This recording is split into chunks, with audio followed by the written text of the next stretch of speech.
우리 옆 사람 뒷사람에게 인사하겠습니다. 축복합니다. 네, 축복합니다. 축복합니다.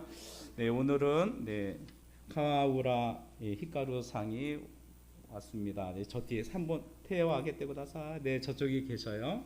네, 우리 미니아투로 사랑합니다로 인사하겠습니다. 사랑합니다. 네, 사랑합니다. 네. 이 시간을 통해서 하나님의 귀한 은혜가 있기를 축복합니다. 우리가 하나님의 은혜를 더 많이 얻기 위해서는 우리의 시선이 하나님께로 향해야 됩니다. 우리의 시선이 하나님께로 향하지 않으면 하나님이 하시는 것들, 그리고 하나님이 우리에게 원하시는 것을 알 수가 없습니다.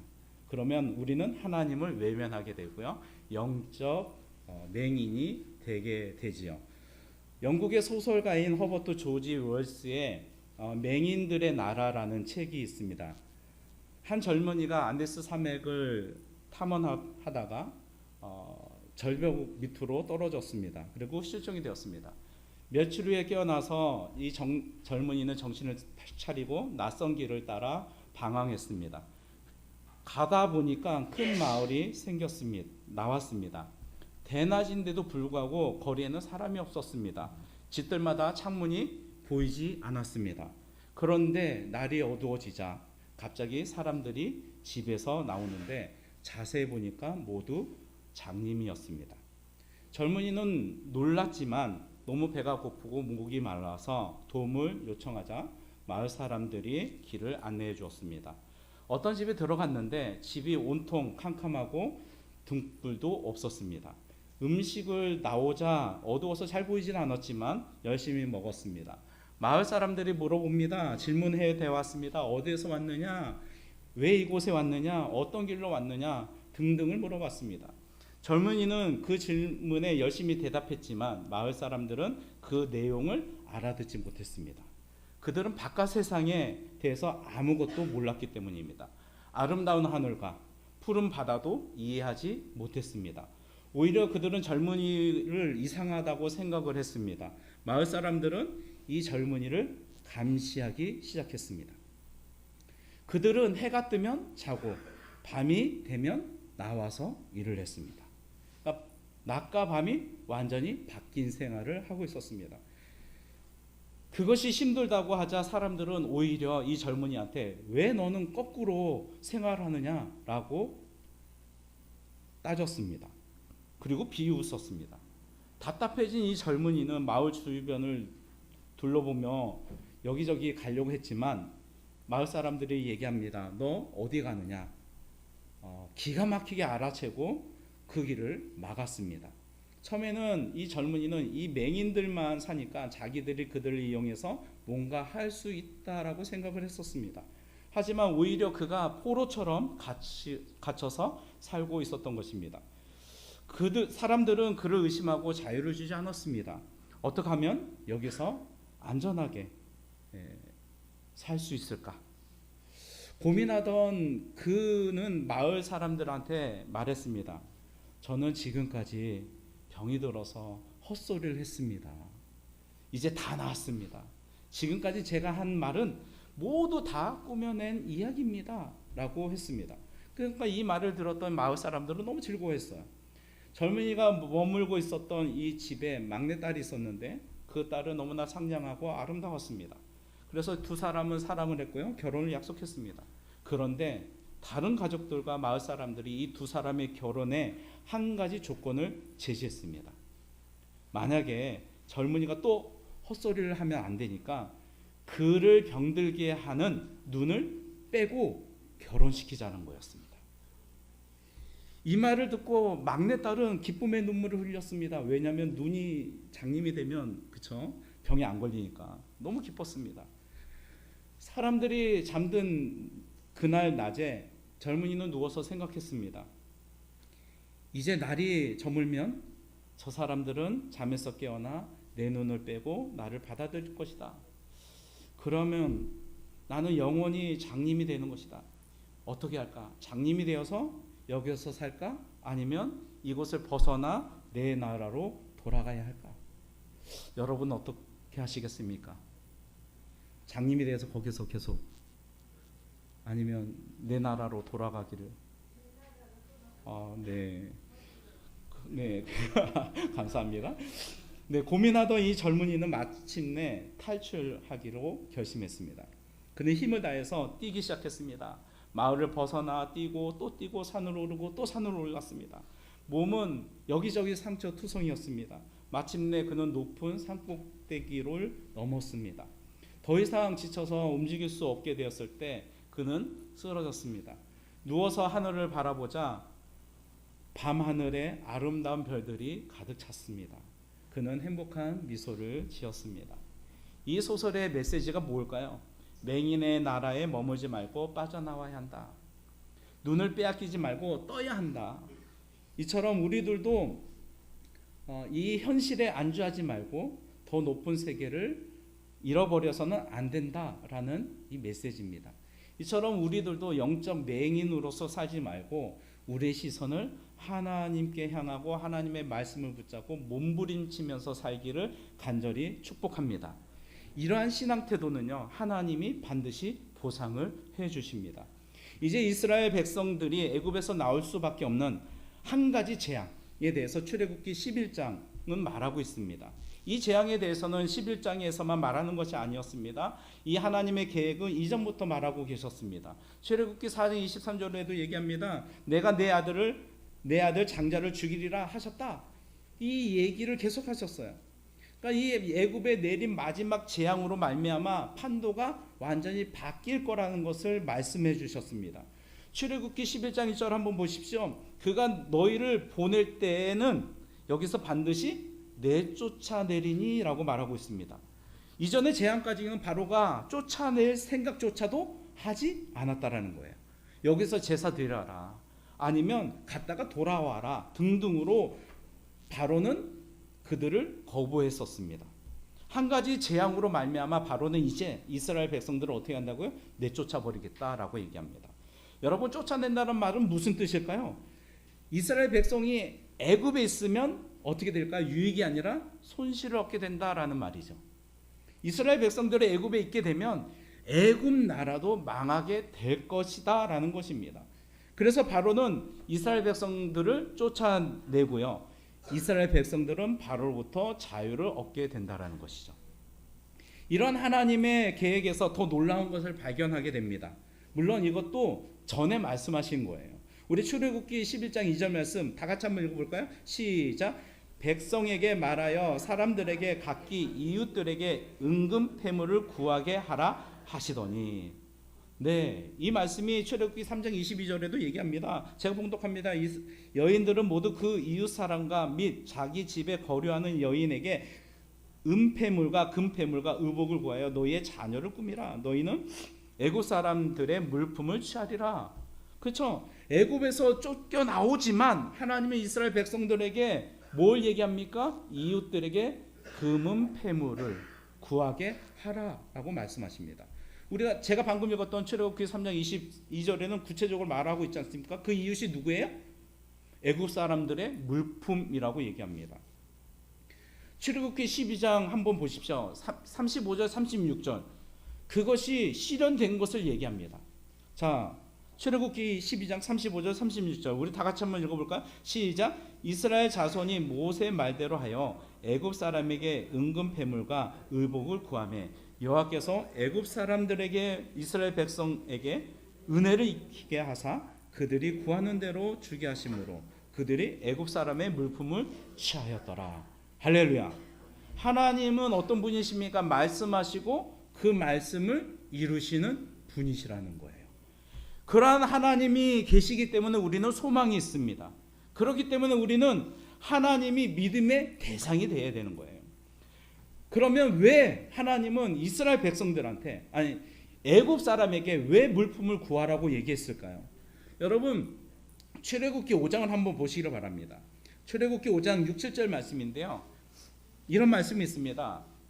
제가 봉독합니다. 바로가 그날의 백성의 감독들과 기록원들에게 명하여 이르되 너희는 백성에게 다시는 벽돌에 쓸 집을 전과 같이 주지 말고 그들이 가서 스스로 집을 짓게 하라. 네, 이스라엘 백성들이 뭘 하고 있었어요? 중노동을 하고 있었어요. 그리고 전과 같이 주지 말라고 합니다. 그러니까 정과 같이 주지 말라고 한다라는 것은 무슨 얘기예요? 애굽에서 이스라엘 백성들은 노동하고 있었다라고 얘기해요. 다시 말해서 노예로서 살고 있었다라는 거예요. 우리 여러분 다시 한번 출애굽기 1장을 한번 보십시오. 출애굽기 1장 13절 14절 말씀. 출애굽기 1장 13절 14절 말씀. 우리 다 같이 한번 읽겠습니다. 시작. 이스라엘 자손에게 이 일을 엄하게 시켜 어려운 노동으로 그들의 생활을 괴롭게 하니 곧 흙 이기기와 벽돌 굽기와 농사의 여러 가지 일이라. 그 시키는 일이 다 모두 엄하였더라. 예, 일이 쉬웠어요? 어려웠어요? 어려웠어요. 중노동이었어요. 노예로서 그 일을 감당했어요. 그러니까 하나님은 그 이스라엘 사람들에게 말씀하신 것, 하나님이 이스라엘 백성들한테 말씀하신 것, 애굽 사람한테 물품을 요구하라는 뜻은 무엇입니까? 지금까지 노동의 대가를 그들에게서 취하라는 거였어요. 하나님은 이스라엘 백성들을 보상해 주시기를 원하셨던 것입니다. 자, 그렇다면 한번 생각해 보십시오. 하나님과 같이 생활하고 고생한다라는 것은 결코 헛된 일이 아니라는 것을 알 수 있습니다. 하나님을 위해서 살아가고 하나님을 위해서 고생하는 것은 반드시 하나님이 보상을 해 주신다라는 거예요. 믿으시면 아멘. 베드로전서 5장 3, 4절 말씀인데요. 제가 봉독합니다. 맡은 자들에게 주장하는 자세를 하지 말고 양 무리의 본이 되라. 그리하면 목자장이 예수님이 나타나실 때 시들지 아니하는 영광의 관을 얻으리라. 할렐루야. 뭘 얻는다고요? 영광의 관이에요. 관이라는 것은 면류관을 얘기합니다. 자, 그러면 이 면류관을, 이 관은 누구에게 주는 걸까요? 하나님의 부르심을 받은 자, 그들한테 주는 거예요. 하나님의 거룩한 뜻을 끝까지 순종하는 자, 그 사람들한테 주는 보상이에요. 우리 옆 사람한테 인사하겠습니다. 당신에게는 영광의 면류관이 있습니다. 하늘의 상급이라는 거예요. 네. 이 진리는요, 출애굽기에서만 얘기한 것도 아니었잖아요. 신약에서도 말하고 있지 않습니까? 하나님을 믿는 우리에게는 뭐가 있어요? 보상이 있다. 할렐루야. 보상이 있어요. 보상이. 하나님은 우리에게 보상을 해주신다는 거예요. 그러니까 여러분 막 살지 말고 어떻게 살으라고요? 믿음으로 살고. 아멘. 말씀으로 사는 거예요. 믿으시면 아멘. 우리 다시 한번 이제 출애굽기 11장 3절 말씀을 보기로 원하는데요. 한번 보십시오. 다 같이 읽겠습니다. 시작. 여호와께서 그 백성으로 또 그 사람 모세는 애굽 땅에 있는 바로의 신하와 백성의 눈에 아주 위대하게 보였더라. 아멘. 하나님은 모세와 이스라엘 백성들에게 보상을 해주셨는데 아까는 물품으로 보상해 주셨어요. 그렇죠? 노동의 대가, 임금을 보상해 주셨어요. 이번에는 어떤 것을 보상해 주십니까? 지위에 대한 거예요. 이스라엘 백성들은 뭐였어요? 애굽에서 노예였습니다. 지위가 최하였습니다. 심지어 출애굽기 1장을 보면 애굽은 이스라엘에 태어난 남자 아기들을 다 죽였습니다. 그러니까 인간의 생명, 인간의 존엄성을 무시했던 애굽이었습니다. 또한 이 노예는 무엇입니까? 부의 상징이었어요. 권력의 상징이었어요. 그렇기 때문에 바로는 이 노예들을 내보낼 수 없었던 것이죠. 그러나 하나님은 이 마지막 재앙을 통해서 이스라엘 백성들은 누구한테 은혜를 받게 한다고요? 애굽 사람한테 은혜를 받게 한다고요. 호의를 얻게 하신다라는 거예요. 그러한 은혜와 호의가 있기 때문에 애굽 사람들한테 물품을 요구하니까 어떻게 해요? 주는 거예요. 예, 여러분 짜증내서 주지 않았다라는 거예요. 왠지 아시죠? 은혜를 받게 하셨다라는 거예요. 호의를 받게 했다라는 것은 애굽 사람들이 이스라엘 백성들한테 그 물품을 줄 때 아끼면서 아이가 아까워하면서 주는 게 아니었어요. 기쁨으로 줬다라는 거예요. 그게 바로 은혜고 호의라는 거예요. 생각해 보십시오. 노예가 물품을 구해요. 그러면 여러분은 어떻게 하겠습니까? 건방진 놈 하면서 때릴 거 아니에요. 근데 그게 아니라는 거죠. 여러분 호의받는 이스라엘 백성으로 하나님은 어떻게 하셨어요? 보상해 주셨다라는 거예요. 할렐루야. 또 모세를 한번 생각해 보십시오. 모세 출애굽기 5장 22절 23절을 보면요. 모세는 바로가 백성을 학대를 하자마자 하나님 앞에 기도했습니다. 하나님 왜 자꾸만 이렇게 힘들게 하십니까? 그렇게 기도했어요. 그리고 바로의 이 병덕 때문에 모세는 그것을 계속 참고 계속 마음속에 두고 있었습니다. 출애굽기 10장 28절에서는 바로는 모세에게 뭐라고 얘기합니까? 내가 네 얼굴을 보는 날에는 죽으리라. 모세가 바로 앞에 갔을 때 이제 자기 생명도 없어지는 거예요. 그러나 오늘 11장 3절에는 뭐라고 얘기합니까? 하나님은 모세를 바로의 신하와 백성의 눈에 뭐하게 됐다고요? 아주 위대하게 하셨다라는 거예요. 할렐루야. 그러니까 하나님은 모세를 위대한 인물로 만들어 주셨다는 거예요. 하나님의 보상이었습니다. 여러분 에스더를 보면요, 에스더기를 보면 모르드게가 나옵니다. 모르드게라는 이야기, 물론 여러분 에스더의 이야기를 많이 알고 있지만 그의 삼촌이에요. 에스더의 삼촌 모르드게. 아수르 왕이 하만이라는 이 사람한테 지위를 높여주셨습니다. 근데 이 하만이 이 지위를 가지고 교만해졌어요. 왕의 모든 신하들이 다 왕의 명령대로 이 하만에게 절하고 무릎을 꿇었습니다. 하지만 모르드게는 꿇지 않았습니다. 절하지 않았습니다. 우리 예수 믿는 사람들은 누구한테 절하고 누구한테 꿇어야 될까요? 하나님이잖아요. 그렇죠? 그러니까 모르드게는 안 했습니다. 그러니까 하만이 어떻게 합니까? 괘씸죄에 걸린 거죠. 모르드게. 너는 이제 나한테 죽었어. 이런 거예요. 그런데 이 하만이 또 어떻게 하는지 아십니까? 모르드게만 죽이고자 하지 않았어요. 모르드게의 민족들. 모르드게의 민족이 누구일까요? 유대인들이에요. 유대인들을 다 죽이려고 했습니다. 그러한 모든 계획을 하나님은 바꾸셔서 어떻게 되었을까? 한번 여러분 찾기를 원하는데요. 에스더 9장 4절 말씀이에요. 구약성경 에스더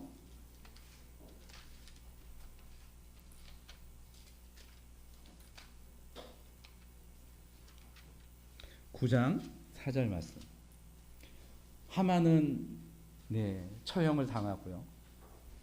이 모르드게는 어떻게 됐는지 한번 보시길 바랍니다. 9장 4절, 에스더 9장 4절 다 같이 읽겠습니다. 시작. 모르드게가 왕궁에서 존귀하여 점점 창대하매 이 사람 모르드게의 명성이 각 지방에 퍼지더라. 할렐루야. 모르드게는 어떤 신세였어요? 죽을 수밖에 없는 그런 신세였어요. 근데 그것을 바꿔주셨어요. 하나님이 보상해 주셨어요. 어떻게 보상해 주셨습니까? 존귀하게. 그가 더 창대하게. 그리고 그의 명성이 어떻게 돼요? 더 퍼지게 되었다. 할렐루야. 그렇죠? 이 모르드게와 하만을 보면 모세와 바로의 생각이 나는 거예요. 어쩌면 우리도 마찬가지입니다. 일본에서 살고 있는 우리의 삶, 고귀하고 품위 있고 위대한 삶은 아닌 것 같아요. 그렇죠? 그렇다고 한국에 가면 그럴까요? 그것도 아닌 것 같아요. 하지만 우리가 보상받을 수 있는 유일한 방법이 있습니다. 그 길이 있습니다. 그것이 뭔지 아십니까? 오직 하나님을 따라가는 삶입니다. 믿으시면 아멘? 예수님의 삶이 우리의 삶이 되고 하나님의 비전이 우리의 비전이 되는 것. 그러면 우리는 하나님 앞에 어떤 사람이 되는지 아십니까? 존귀하는 사람이 되는 거예요. 할렐루야. 옆 사람한테 인사하겠습니다. 당신은 존귀한 사람입니다. 잘 보십시오. 하나님의 말씀이 우리에게 어떻게 말씀하시는지 아십니까? 제가 봉독해 드리겠습니다. 시편 16편 3절 말씀이에요. 땅에 있는 성도들은 존귀한 자들이니. 할렐루야. 어디에 있는 성도들이요? 땅에 있는 성도들. 그러니까 저와 여러분이에요. 성도는 어떤 사람입니까? 거룩한 무리예요. 예수 그리스도를 믿는, 하나님을 믿는 무리들입니다. 그들은 존귀한 자입니다. 아멘. 그리고 그 후반절은 이렇게 얘기합니다. 나의 모든 즐거움이 그들에게 있도다. 할렐루야. 하나님은 우리를 존귀한 사람으로 여겨 주시고요. 그 다음에 저와 여러분 볼 때 어떻게 봐요? 즐거움으로 보신다라는 거예요. 기뻐하신다라는 거예요. 한 대 때려주고 싶지만 그래도 기뻐하시는 하나님. 할렐루야. 네. 이사야서 43장 4절 말씀은 이렇게 얘기합니다. 내가 내 눈에 보배롭고 존귀하며 내가 너를 사랑하였은즉. 할렐루야. 그죠? 아까 우리가 찬양하지 않았습니까? 하나님은 우리를 어떻게 보시냐면 사랑스러운 존재로 보고 계셔요. 보배로운 존재예요. 존귀한 존재라는 거죠. 예수님을 따라가는 그 사람들이 사랑스럽고 보배롭고 존귀로운 거. 우리 이 말씀을 한번 찾아보기로 원하는데 베드로전서 1장 7절 말씀입니다. 베드로전서 1장 7절 말씀, 신약성경입니다.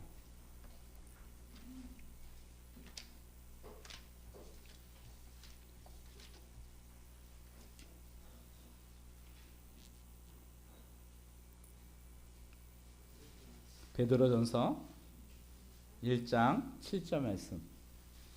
여러분이 이 말씀에 밑줄을 쫙쫙 긋고 별표를 3개 하고,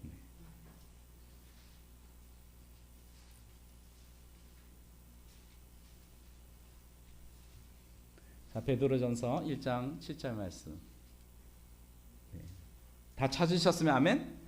네, 그러면 천천히 한 목소리로 읽겠습니다. 시작. 너희 믿음의 확실함은 불로 연단하여도 없어질 금보다 더 귀하여 예수 그리스도께서 나타나실 때에 칭찬과 영광과 존귀를 얻게 할 것이니라. 아멘. 예수님이 오시는 그날에 저와 여러분이 뭐가 있어요? 칭찬과 영광과 존귀예요. 근데 그 전제 조건이 뭐예요? 너희 믿음의 확실함이에요. 믿음의 확실함. 이 믿음의 확실함은 어떤 겁니까? 불로 연단해도 없어지지 않는 거예요. 금보다 귀한 거라는 거죠. 여러분, 저와 여러분이 어떠한 사람인가를 분명히 아시기를 원합니다. 우리가 이 세상에서 정말 살아가는데 힘들게 살아가고 어렵게 살아가고 어쩔 때는 뭐 기쁠 때도 있을 거고요. 어쩔 때는 여러분이 마음이 부할 때도 있을 겁니다. 하지만 하루하루 살아가는 것이 참 힘들어요. 그러한 우리들이지만 하나님은 우리에게 뭘 해주십니까? 보상해 주시는 하나님이에요. 저와 여러분이 믿음을 확실하게 지키고 있다면 하나님은 저와 여러분에게 보상해 주십니다. 그렇기 때문에 우리는 그 하나님을 의지하고 살아가는 거예요. 하나님을 따라가는 사람들, 하나님을 사랑하는 사람들, 반드시 하나님은 보상해 주십니다. 우리가 인생을 살아가면서 좀 흔들리면 어떻습니까? 좀 넘어지면 어떻습니까? 중요한 것은 뭔지 아십니까? 그 믿음을 붙잡고요, 믿음을 가지고 하나님을 바라보는 게 중요한 거예요. 이 땅의 삶이 비록 힘들지라도 믿음으로 살아가는 저와 여러분이 되기를 축복합니다. 하나님은 반드시 보상해 주십니다. 사랑하는 성도 여러분, 저 여러분이 영안이 떠져서 보상하시는 하나님을 바라보기를 축복합니다. 여러분의 믿음의 수고는 결코 헛되지 않습니다. 여러분의 신앙의 삶은 결코 비천하지 않습니다. 하나님의 자녀로서 살아가면 하나님은 영광의 면류관으로 보상해 주시고요, 저와 여러분을 존귀케 해 주십니다. 기도하겠습니다.